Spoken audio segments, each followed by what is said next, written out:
Well, good morning. Today I want to start just a little fun summer quilt, just something kind of bright and kind of nondescript. I want to show you what I bought. Okay, so let's look right here. This is some clearance items from Michaels. I hadn't been to the Michaels in Springfield since I moved here 2 years ago, and my husband took me a couple weeks back, and they had some fabric on clearance. Now, I bought it. I have to tell you, the quality of the fabric is pretty sad. It's, well, let me just see if I don't know if y'all can tell. It's kind of thin. It's kind of crunchy. Maybe you can see it better on maybe this one. Let's look at this one. Maybe you can see the weave count a little better on that one. Not sure, but it's cheap. That's the only word I can use for it. Now, I'm not going to not use it because it was $5 for a layer cake, and there's 20 pieces in it. So I guess that's half a layer cake compared to most companies. I also bought some extra yardage. They had 1 yard of those two on clearance for $3, and then they had this one, which I don't know if that one really went with it, but it was also $3, and I needed an extra piece. Now, there's not a huge variety of prints in this layer cake. There's just 1, 2, 3, 4, 5. This here is the extra yardage that I bought, and I cut my own piece. So the quilt I'm making, you could make them triangles 8 at a time. I'm going to do 2 at a time because a lot of us have scraps we could use for this.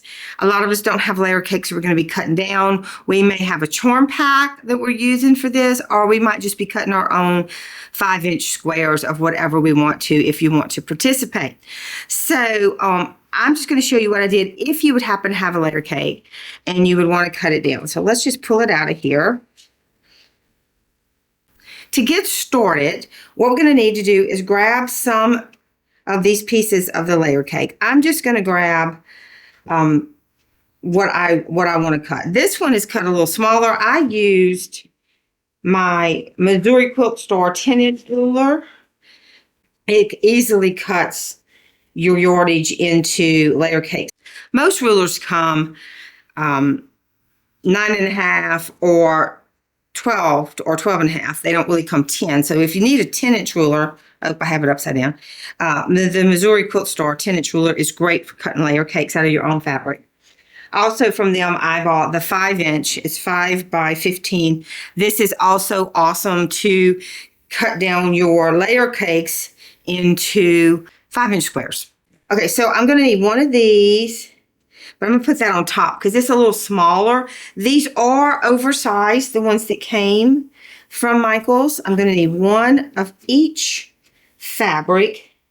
And I think if I take my time, I'll be able to cut them all at once, hopefully, without making too big of a mess. So the 2 lights it came with, the pineapple, kind of line them up. I did find that the pinking part does not count on these. The watermelon. I'm missing the lemon. Let's find a lemon. There we go. It's on the bottom. I know this is quite a number of layers, and probably I should have tried this. But here we go. And then we're going to take this one and put it on top. Because like I said, those were a little oversized. Okay. So to cut your layer cake down 5-inch squares, we're just going to take our 5-inch ruler and we're going to line it up. I'm going to line mine up with this one because I know that's closer to 10 inches. And we're going to cut down the middle. Now I have this awesome little turning mat. If not, then just go ahead and just turn your fabrics slowly. The next thing I'm going to do is I'm going to see where my line is, where I cut, and I'm going to line up a line in the ruler along that line that I cut. That way I know that it's straight. Oops, they didn't all cut through. I felt it. Okay. There we go. So my plans for this is to put a canvas or denim type of background backing on it, no batting, so that it can be used for a picnic throw or to throw on top of my picnic table on my new patio or something like that. So I will have quite a bit of this left. Now I used a whole layer cake, so I used 20 pieces out of the first one and I used 5 out of this. So I'll have a little bit left, and maybe we can work that into the borders. All right, guys, so I'm going to take this over to the sewing machine.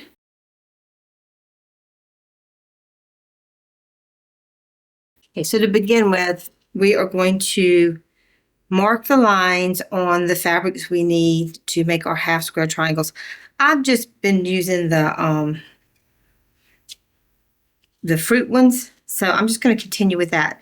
Now, guys, there are several ways you can do this. You can draw a diagonal line from corner to corner, across here like this. And you can sew 1/4 inch away down each side, okay? That's one way to do it. And that's the way we normally do it. You can also, if you have a little ruler like this, you can line this center line up on your diagonal, and you can draw the line on both sides. I just have the cardboard down there to protect my surface, that's all. And then you are also actually on the line, which is good if you don't have a 1/4 inch foot or something like that. Now that's the way I'm going to do it this time because it's a little different than what I normally do. Also, if this is a heat erasable marker, so we're not worried about it. If by chance you are very good at just lining it up using that 1/4 inch seam tape, go ahead, you know to do that. It just kind of depends on what you like to do, how you feel comfortable. And normally I just do a 1/4 inch on either side of the line, but I just felt like I'll just give y'all another option. Some of us have these little rulers. They come in kits sometimes when we buy them, and we don't even know what to do with them. So there we go. Now the next thing you need to do after you do that, you need to line your fabric up. Guys, it doesn't have to be perfect because we are going to be trimming quite a bit off of this to make it square. But you don't want to be all goofy either. I mean, you don't want to have it, something like this,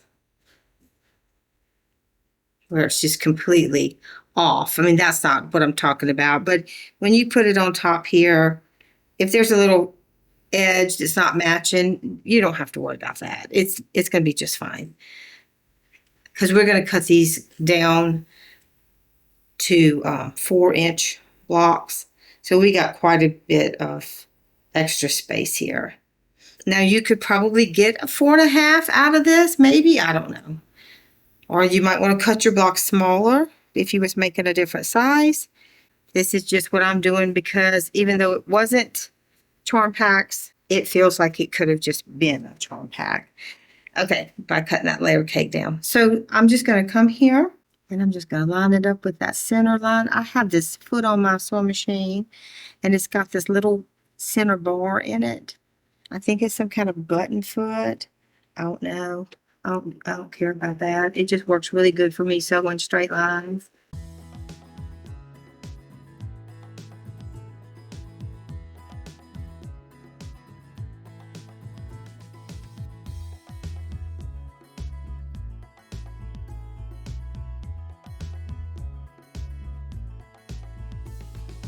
Now, once you finish that, you can just turn it around and sew from the other side.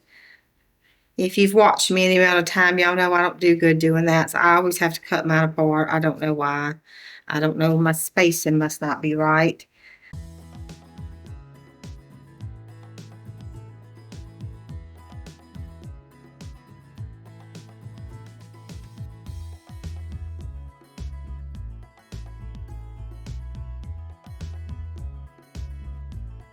Now that's it for that. So once you get all your half square triangles sewn, and you use whatever method works best for you. This is just the method I chose this time. Our next step is going to be some trimming. So I'm going to take each block and I'm going to set it on a trimming surface, some kind of cutting mat. And I'm going to get a ruler that has a nice 1/4 inch line marked. And I'm going to lay that 1/4 inch line down on that drawn line. And I'm just going to cut. And now I have a 1/4 inch on both pieces. And we're going to do that to every piece that we have sewn.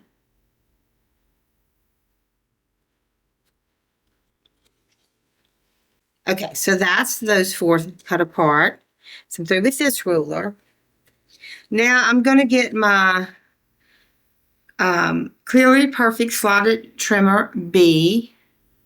And I'm going to use it to trim to 4 inches.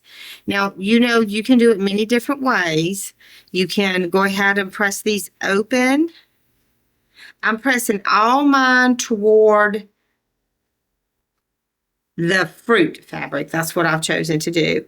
You can press it open. You can use a block lock, or you can set that on the diagonal on a cutting mat and use your diagonal line on your 45-degree line on a regular ruler and just cut it out at 4 inches.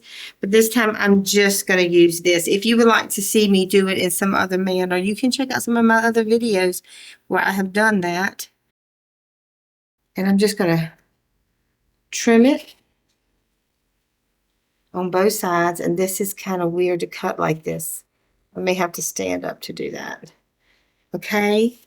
And we're going to cut all of them like that. And then once we do that, these actually are made for little dog ears to be cut off. I'm not good at doing that. So I just get my little scissors and just give myself a little nip in each direction. That gets rid of that dog ear. And there we go. Let's do one more of those together. And then once I do that, we're going to iron it. Let's do one more. And I'll finish the rest up. You don't have to watch me do that. And just line that up with that. The seam line, the dotted line, perforated line on your ruler gets lined up with your stitching line on your triangle. And there, I actually cut it all the way through. I'm so proud of myself. And then again, I'm just going to snip it in both directions. And I will go to the ironing board and I will press it flat toward the fruit fabric. Everything's pressed towards the fruit, so it should go together pretty good, I hope. Okay, guys, so that is the basic sewing of making the half square triangles for these blocks. I'll be back in a few minutes to show you what the blocks look like, and we'll put one of those together too. Okay, so here's a look at the blocks as I have them arranged right now. Every one is just a half square triangle. Some are turned in, some are turned out. It's making like a square and a square and a square type of thing. And that's all I'm going to do. I'm just going to make those 6 blocks and put them together. I'll probably put some kind of sashing in them. I'll let you know. Like I said, I'm going to use this for like an outdoor picnic table. So I'm not really concerned about a lot of detail, a lot of extra. I just want something simple and washable. Now that we're at the sewing machine, I'm just going to tell you this is a really fast and easy block to put together. I put together a couple just to practice and see how they went. All we're going to do is sew this line 1 to line 2, right sides together, line 3 to line 4, right sides together. We'll join them in the middle, so we'll have 4 rows. Then we'll sew row 1 to row 2, row 3 to row 4, and then we'll sew the whole thing together. It's just that fast and just that easy. Now, I know I said to press all seams toward the fruit. To be honest with you, that didn't work. A lot of seams don't interlock. But as I had showed you in previous videos, which I'll show you again right, let's see where we can find one. Well, I don't see it here, but when we get to it, I'll take a moment to show you what I do whenever I have seams that don't interlock and need to nest. Okay, other than that, it's just real simple sewing. It's just a 16 patch all put together.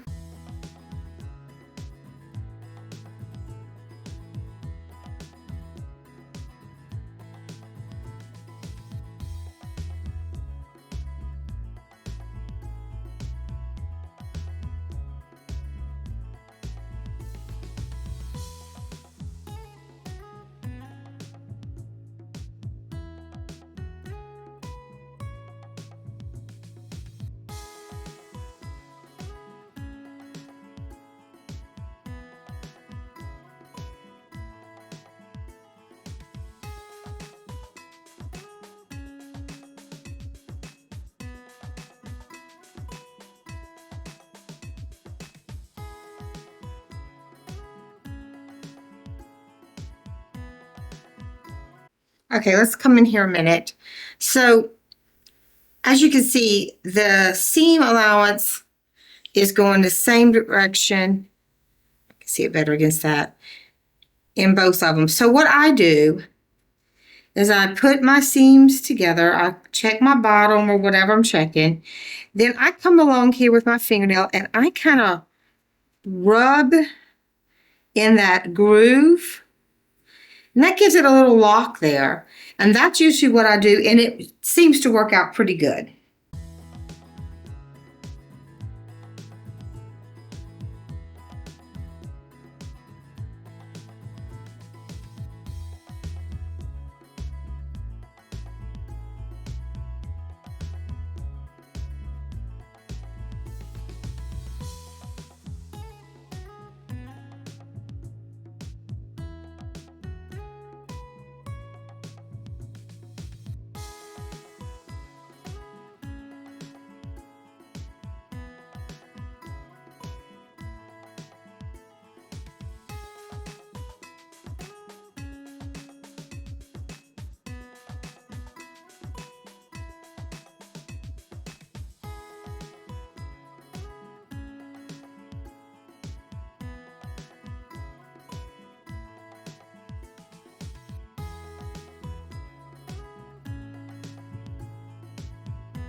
Okay, the center's good.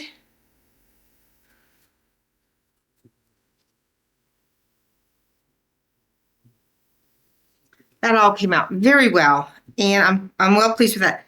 Some of the other blocks didn't come out quite as well, but if you noticed, I didn't iron this time. Are y'all proud of me? I didn't stop and iron after every step, and it went so fast. Like, well, let me see. Look at the counter. It took about 15 minutes to sew it. I don't think that's too bad. So, I mean, in just a little bit of time, you could have the whole quilt done. So guys, I will finish up the blocks I've got to do, and then I will get back with y'all and we'll talk about arrangement. So when I was making these blocks and designing them, I did not have them next to each other. I had them just all spread over the board, just figuring out the colors and everything. Now that I have put them next to each other, I hate them next to each other. Like, can't stand it. If I separate them, I know that it will give me some distinction of color, and I'll probably like it better. But I'm tired of sashing. I just have sashed, what, I don't know, the last 4 or 5 quilts or something, just a lot of sashing. So I don't really want to sash this quilt. So what I've decided to do, oh, and on top of that, I found out that more than likely I won't have a long picnic table. I'll have a square or round picnic table on my back porch. So I'm not really interested in something rectangular anymore. I'm interested in something more square so that if it's round, it can just hang out in points, and if it's whatever. So how I'm going to fix this is like this. I'll have one block left over. And I'm probably not going to use this one. Probably not the one I'm going to use. And I'll probably put this one in its place. Okay. So I didn't go into Springfield to look at fabric. I did not have enough big pieces of fabric. So, because these blocks are 14.5 inches big. So I went to Walmart. And they have a line of fabric called Waverly. And not all of them feel super great. But their solids are very soft. They're soft. They've got a good weave. I don't know if you can see that. $5.62 for 2 yards. I don't know. You know, I mean, this is already Michael's fabric, which is very rough and not a good weave. So this is my solution right here. I'm going to put 4 watermelon colored blocks in solids in between. And I'm going to sew together the 3 rows and then sew together those 3 rows to make a solid quilt. And that is going to be my little table topper for my outdoor patio table. Now, I'm not going to quilt and, you know, put batting in it and all that. This is an outdoor picnic table cover. So after I get it put together, I'm going to measure it. I'm going to make up a backing. I'm going to put them right sides together, leave an opening, flip it out, tuck it in, and sew around the edge, and then do some ties or something. Not buttons, because buttons will affect your cold drink or something if you've got something sitting on the table. That'll make it kind of woppy. But that is what I'm going to do. Also, with some of these other squares, let me go grab them. Quite a few of the little charm square sizes that I cut out. So I'll probably make some coasters out of these for the table to try to keep. Now that I will put back. No, I'm going to look for my cork backing. I'll see if I can't find that. If I can find my cork backing, I'll use that on the back of these, and that'll keep moisture from going through. So guys, I'm going to finish this up. Y'all don't need to see me sew 9 blocks together. It's just like making a 9-patch quilt block. And then when I get ready to make these little coasters, I will come back and show you what I'm going to do. This is just a quick little tutorial on making some fast coasters. So I had all this fabric left, so I may as well, because usually when you're outside, unless you have insulated drinks or something, a lot of times your drinks sweat. So to help protect the little tablecloth that I made, I decided to make some coasters. Now what I use when I make coasters is this. It is a cork on one side and fabric on the other. It's not very thick. It sews beautifully. I've been using this for many years for coasters with my embroidery machine, and I love it. I don't really like to make coasters without it because it is a water barrier, and I never had anything mess up that I use this with. Now, sometimes I do put batting in it, but being this is going to be outside, I'm not going to do that. This is how it comes.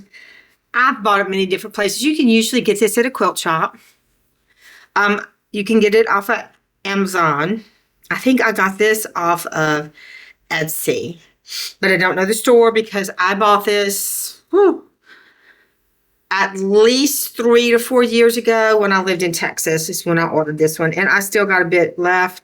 I save it all. It comes like this. Sometimes it comes on a big round roll. I save all my little scraps just in case I have something come up that I can use a little piece of cork on.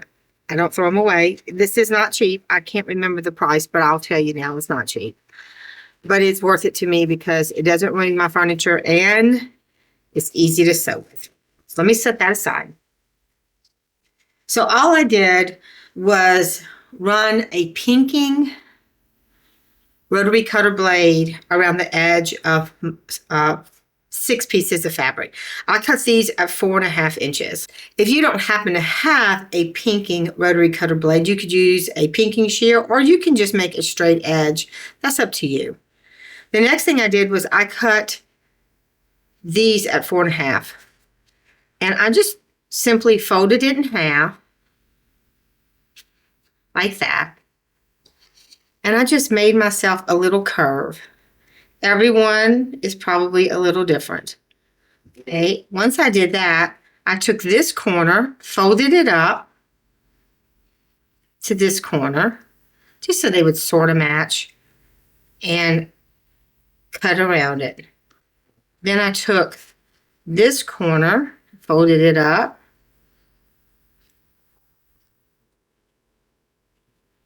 and cut around it. Now that's how my little corners just curve. You don't have to do that. You can leave your square. It doesn't have to be done that way. The next thing I did was I took my cork and put it on the back of my piece of fabric. Now I just kind of put it in place, just kind of set it there. There's just a little trace of fabric showing around the edge, not much. I just kind of worked on it till I thought it looked good enough, and I'm not worried about it being perfect. And then I just lift up, I use the Elmer's glue stick, and I just lift up and put a little Elmer's glue along one side. I'm not worried about gluing the whole thing. Just enough to hold it in place while I sew. The next thing I did was I sewed a zigzag stitch all the way around. I ran it at 2.5 wide and 0.90 distance or width. So it just has just a little zigzag. I did use my gray thread that I was using for everything else. I didn't see where there was a need to change that. And once I had that done, I just quite simply flipped it over backwards so I could use the edge of my cork. I lined my cork up with my 1/4-inch seam line, and then I just sewed.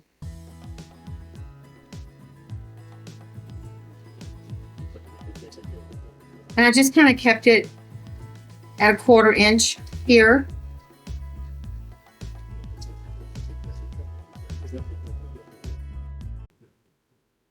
And I just lined it up and tried to make it cross where it had started.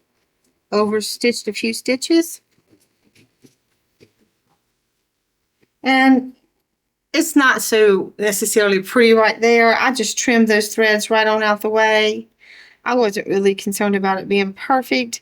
It's for outside. It's just kind of for fun. And that's it, guys. So that's what I did. So I got it all together. A few changes. First of all, I did do a few ties. I really don't like the tying of the quilt for some reason. So I'm probably going to go back and put some quilting lines in it. But for here, just to show you what I did, here it is. So I made it, it turned out to be 41 3/4 inch square.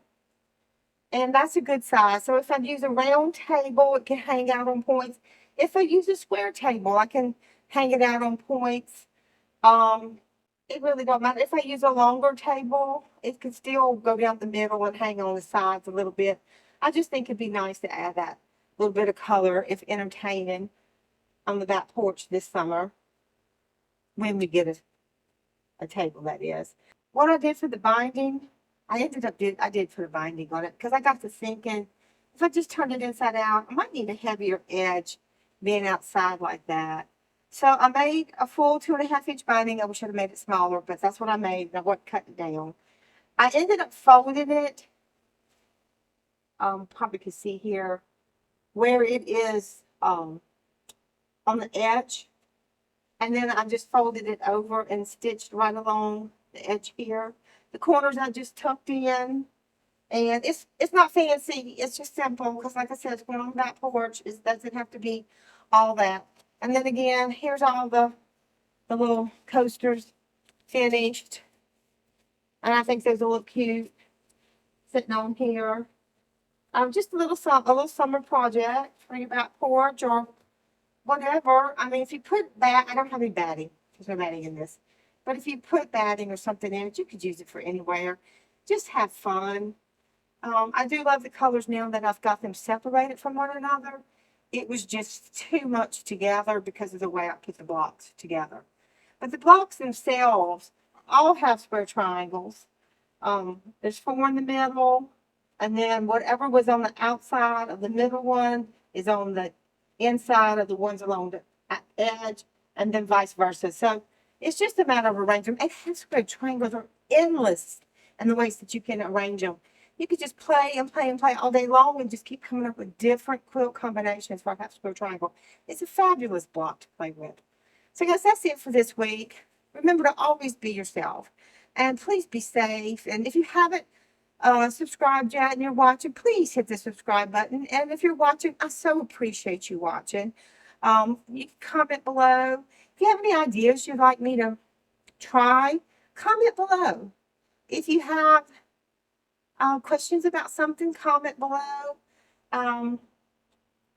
So, anyway, that's it. I'll see y'all next week. Bye.